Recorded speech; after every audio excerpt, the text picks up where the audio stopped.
ክቡር ጠቅላይ ሚኒስትር ዶክተር አብይ አህመድ ሁላችሁም እንኳን በሰላም መጣችሁ። EAII was founded in 2020.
እጅግ አስደማሚ ስራ ነው። የተቋም ግንባታ ራዕይና ዲሲፕሊን ቪዥንና ዲሲፕሊን ሲገናኙ ምን አይነት ነገር መፍጠር እንደሚችል ጥሩ ማሳያ ይመስለኛል የኢትዮጵያ አርቲፊሻል ኢንተለጀንስ። በመጀመሪያ ከቦታው እንነሳ።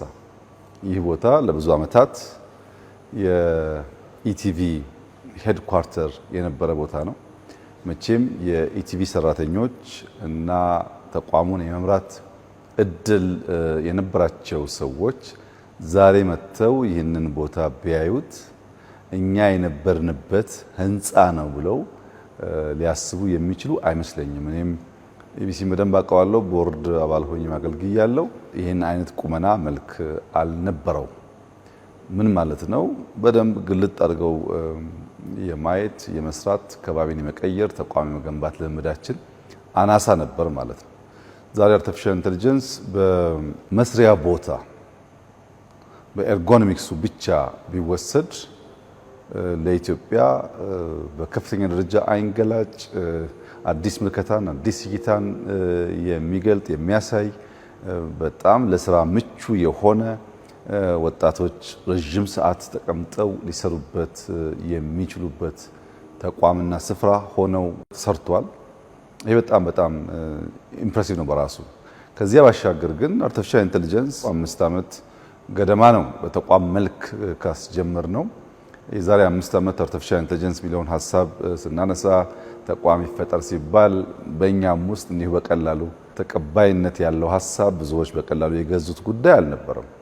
ግን አርቲፊሻል ኢንተለጀንስ የሰው ልጅ የሚያስብበትን መንገድ ኢማጂን የሚያደርግበትን መንገድ ፖሲቢሊቲን የሚያይበትን መንገድ እየቀረጸ መጥቷል። ብንፈልግም ባንፈልግም በዚህ ሬስ ውስጥ ራሳችንን ማስገባት ካልቻል ደረጃው የትም ቦታ ይሁን እንደ ሀገር እንደ ከዚህ ቀደሙ ትላልቅ ሬቮሉሽኖች ወደ ኋላ እንቀራለን። የግብርና ሪቮሉሽን 1 2 3 እያለ መጥቷል። እኛ እዛ ውስጥ አልነበርንም። ቴክኖሎጂካል ሪቮሉሽንስ ነበሩ፣ ኢንዱስትሪያል ሪቮሉሽን ነበረ። በእነዚያ ሁሉ ውስጥ ኢትዮጵያ በሬና ሰውን ማላቀቅ ሳትችል የኖረችበት ዋናው ምክንያት አዲስ እውቀት፣ አዲስ ልምምድ፣ አዲስ ፈጠራ ሲፈጠር ያንን ነገር ለማወቅ እና ለመከተል የነበረው ጉጉት፣ ዝግጁነት እና እሳቤ አናሳ ስለነበረ ጥሩ ተከታይ ለመሆንም አልቻለም። ለመተካከል ሳይሆን ጥሩ ተከታይ ለመሆንም በእጅጉ የቀረን ነበር። አሁን ተቀይሯል ሁኔታው። ለምሳሌ በከተማችን ውስጥ ኢቪ ካርስ ይስፋፉ እና ኢቪ ቻርጀር በየቦታው ይሁን ሲባል ብዙ ሰዎች በዋዛ ፈዛዛ አቅለው ሊያዩት ይችላሉ። ግን ብዙ የአውሮፓ ሀገር ሰዎች በየቦታው የኢቪ ቻርጀር ሲያዩ አፍሪካ ውስጥ እንደዚህ ያለ ነገር ይቻላል እንዴ ብለው ይጠይቃሉ። አርቲፊሻል ኢንተለጀንስን የወሰድክ እንደሆነ በአፍሪካ ደረጃ ሊወዳደር የሚያስችል አሰራር ዘይቤን የሚከተል ተቋም ነው። በጣም በርካታ ፕሮዳክቶች አውጥቷል። በሄልዝ ሴክተር የጡት ካንሰር ልየታ ላይ በጣም ትልቅ ውጤት አምጥተዋል። ይሄ በእነሱ ብቻ ሳይሆን በኢንተርናሽናል ጆርናል ላይ ፐብሊሽ ያደረጉት በብዙ የአርቲፊሻል ኢንተለጀንስ አዋቂዎች ዘንድ ተቀባይነት ያገኘ የፓተንት ራይት ያገኙበት ፕሮዳክት ነው። በሕክምና በጣም በርካታ ፕሮዳክቶች አውጥተዋል። በግብርና ብትወስድ የቡና በሽታ፣ የሌላ አዝርቶች በሽታ የመለየትን ቱል እንደዚሁ ፕሮዲውስ አድርገዋል። ለዚያም የፓተንት ራይት አላቸው። ከሕክምናው ውጪ ግብርና ላይ ፕሮዳክቲቪቲን ለማሳደግ የሚያስችሉ በርካታ የልየታ አቅሞች በፕሮዳክት ደረጃ ገንብተዋል። በሰርቪስ ከወሰድክ የህዝባችን በከፍተኛ ደረጃ ከሚያማረረው ኮምፕሌን ከሚያደርግበት ኤሪያ አንዱ ሰርቪስ ነው። ሰርቪስ ውስጥ ደግሞ የጊዜ ብቻ ሳይሆን የገንዘብ አሻጥሮችም ስላሉበት እና መሶብ የሚባለውን ከመቶ በላይ ሰርቪሶች ቨርቹዋሊ የሚሰጠውን ሲስተም የሰራው ኤአይ ነው። ብዙ ሚሊዮን ዶላር አትርፎልናል። ሲስተሙም በእኛ ልጆች የተገነባ ነው። ከሰርቪስ ውጭ ወደ ፋይናንሻል ኢንዱስትሪ ቢገባ ሚኒስትሩ ፋይናንስ ከዚህ ቀደም በብዙ ሚሊዮን ዶላር የገዛነውን ኤፍኤምኤስ ሪፕሌስ እያደረገ ነው።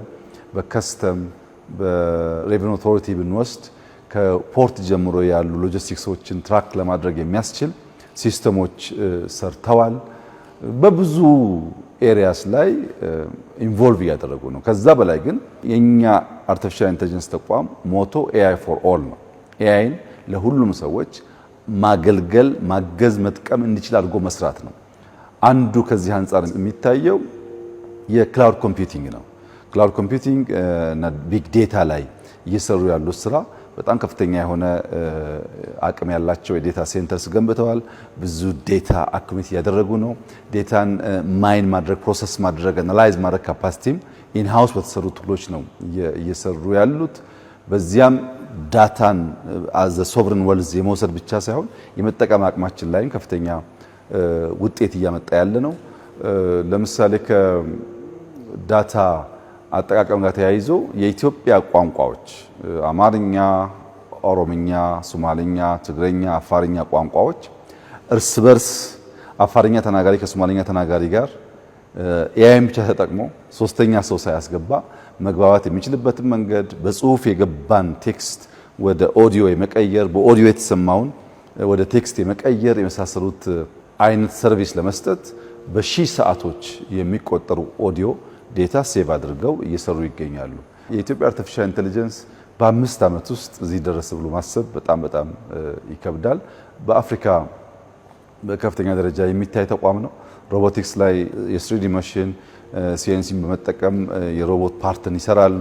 የሶፍትዌር ፓርት ብቻ ሳይሆን የሃርድዌር ፓርት መስራት ጀምረዋል። ፒሲቢ ያላቸው ድሮንስ ማምረት ብቻ ሳይሆን የማነጋገር አቅም እየፈጠሩ ነው ያሉት እና በጥቅሉ ዛሬ ያየሁት ነገር ሰው የጠራ ራዕይ ካለው በከፍተኛ ዲሲፕሊን የሚሰራ ከሆነ አንድን ነገር ባየው ልክ ማሳካት እንደሚችል ያን ብቻ ሳይሆን ኢትዮጵያ ብቃት ያላት ሀገር እንደሆነች ያሉን ህንፃዎች ያሉን ስፍራዎች ይሁነኝ ብለን አስበን ብንሰራቸው በራሳቸው ምንም የማያሳፍሩ እጅግ ያማሩ ስፍራዎች መሆን እንደሚችሉ ይታያል። አዲስ አበባ ትናንት የቆሻሻ የሽታ ምልክት ነበረች።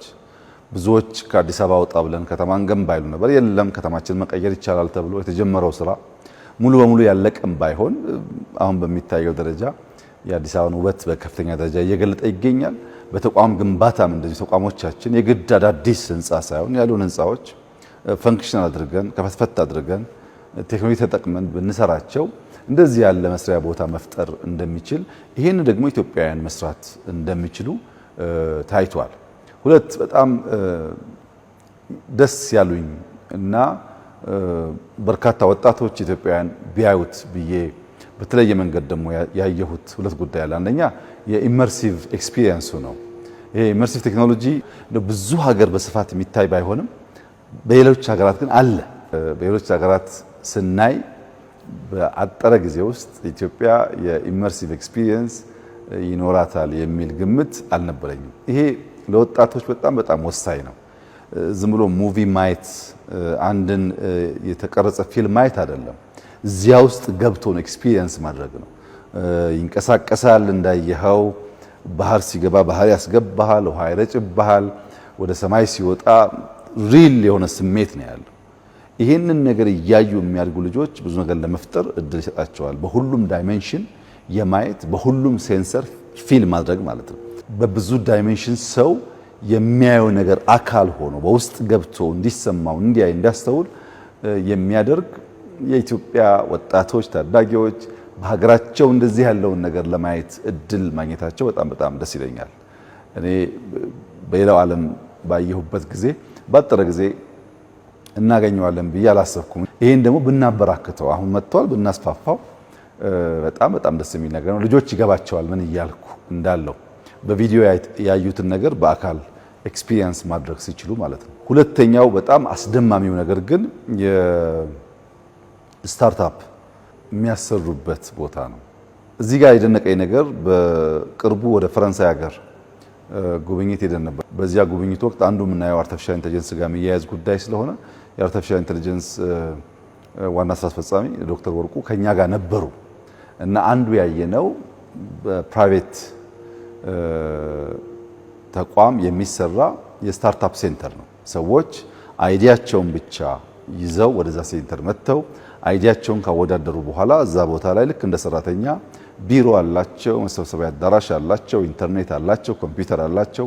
2 ወር 3 ወር የተሻለ ልምድና እውቀት ባላቸው ሰዎች እየታገዙ ያንን ያልጠራ አይዲያ ወይም በደንብ ያልተቀረጸ ሀሳብ ወደ ተሟላ ፕሮጀክት ከቀየሩት በኋላ ያ ፕሮጀክት ደግሞ በደንብ እንዲወለድ ከፕራይቬት ሴክተር ጋር እዛው እያሉ ያገናኟቸዋል። አንድ ሰው ሀሳብ ብቻ ይዞ መጥቶ ተሰንዶ ፕሮቶታይፕ ሰርቶ ተሞክሮ ከውጭ ኢንዱስትሪ ጋር ተገናኝቶ ይወጣል፣ ግራጁዌት ያደርጋል።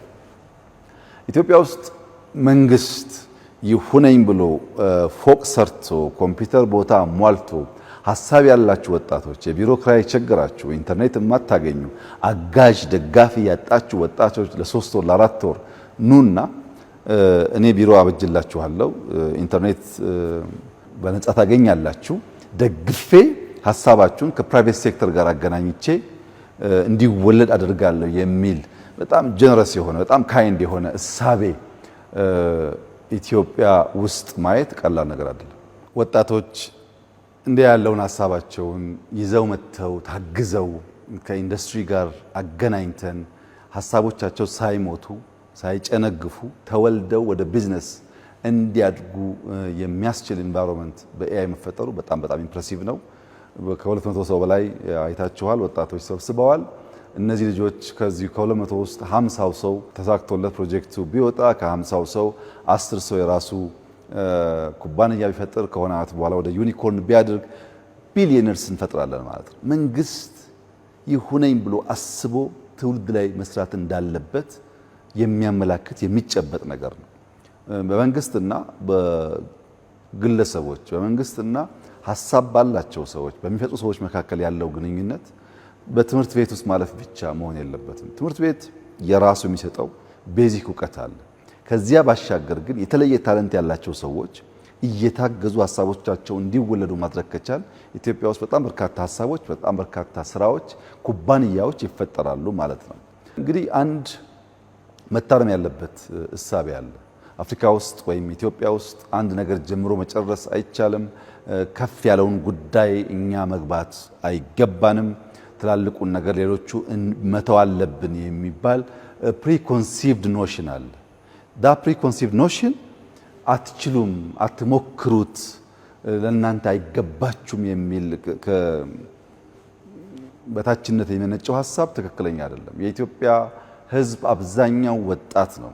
እንደሚችል ከነገር ነው አስቻይ ሁኔታ ከፈጠርን አስቻይ ፖሊሲ ከነደፍን የሚሞክርበትን አውድ ከፈጠርንለት 1000 ሞክረን 10 ሊሳካለት ይችላል። 10 ከተሳካለት በጣም ብዙ ነው። ያ 10 በሺህ ቢቆጠር መቅጠር ስለሚችልና እንደዚህ ያለው በጣም ከልብ ቅንነት ከሀገራዊ ህልምና ራዕይ ጋር ተሰናስለው የሚታዩ ጉዳዮችን በዚህ ተቋም ማየታችን ለትውልድ በጣም ተስፋ ሰጪ ነው። መተው ተምረው ሞክረው አይተው የወጡ ልጆች ተራ ሰዎች አይደሉም። በእርግጠኝነት በቻይናም በመካከለኛው ምስራቅም በአውሮፓም በርካታ የኤአይ ተቋማት የማየት እድል አግኝቻለሁ። የኛ ኤአይ ያለበት ደረጃ የሚናቅ አይደለም። ጠቅላላ አቅሙም አይናቅም። ይዞታውም አይናቅም። ያከማቻቸው ቁሶች፣ ሀብቶች፣ እውቀቶች፣ ሶፍትዌሮች እና የዴታ ማከማቻ ቋቶች በሙሉ የሚናቁ አይደሉም። ይህንን በደንብ ጠብቀን ሳይበላሽ እንዲያደርግ ማድረግ ከቻል ለኢትዮጵያ በከፍተኛ ደረጃ ፋይዳ ያለው ትውልድ ነገ የሚኮራበት ስራ እንደሚሆን ተስፋ አደርጋለሁ። ያው እንደምታውቁት በካፒታል ማርኬት በኢትዮጵያ ሶቨሪን ዌልዝ የማመርናቸው ቴክኖሎጂ ቀመስ ኢትዮጵያን ከሌላው ዓለም የሚያስተካክሉ ተቋማት አሉ። የኤአይ ፍጥነትና እድገት ግን ከነዚያ ሁሉ አንጻር ሲታይ በጣም የሚያረካ ሆኖ አግኝቼዋለሁ።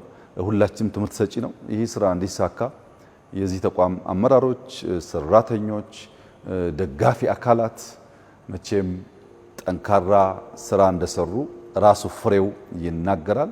ይህንን ቦታ ከሰጠናቸው ዓመት ባልሞላ ጊዜ ውስጥ እንደዚህ ያለውን ድንቅ ስራ የሰሩ ሁሉም እጆች ይባረኩ። የደገፉ ግለሰቦች፣ ኩባንያዎች፣ ሀገራትም ካሉ ለነሱ ሁሉ ምስጋናችን ከፍ ያለ ነው እና እንበርታ፣ እንስራ። በስራ በድካም ብቻ ነው የተሟላ ውጤት ልናመጣ የምንችለው። ራዕያችን ይሳካ ዘንድ የጠራ ሐሳቤ ቪዥን የምናሳካበት ዲስፕሊን ያስፈልጋል። ያንን ካደረግን እንደዚህ ያለውን ተቋም ማበራከትና ለኢትዮጵያውያን ለዓይናቸውም እርካታ ሰጪ ስፍራዎች ለአእምሯቸውም ብዙ ነገር የሚማሩበት ነገር መፍጠር ይቻላል። ዛሬ በነበረን ቆይታ ብዙ ነገር ተመረናል። እንግዲህ ተጨማሪ እውቀቶች ለማግኘት እድል እንደምናገኝ ተስፋ አደርጋለሁ። እጅግ በጣም ደስ ብሎኛል። እንኳን ደስ ያላችሁ ማለት እፈልጋለሁ።